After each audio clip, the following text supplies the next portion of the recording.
Hey, welcome to my YouTube channel. My name is Oluchi and today I will show you how to make a rainbow colored ring to appear on your Instagram story. Stay tuned. So you're gonna go to your Instagram stories and upload any picture and put the hashtag pride. That is hashtag pride. I'm writing it now.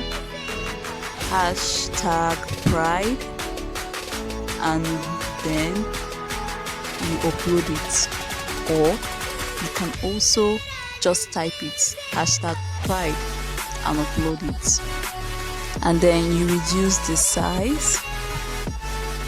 After you have reduced the size, you place it well and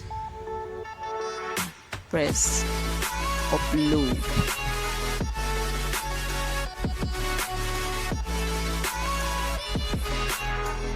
Also, when you type the hashtag pride, Instagram is just going to write there that as celebration of pride, blah blah blah blah blah, we'll be giving the pride hashtag a rainbow colored ring.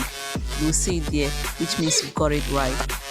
And there you have it, the rainbow colored ring has appeared on our Instagram stories. And that's it, guys. I hope you enjoyed the video. Don't forget to subscribe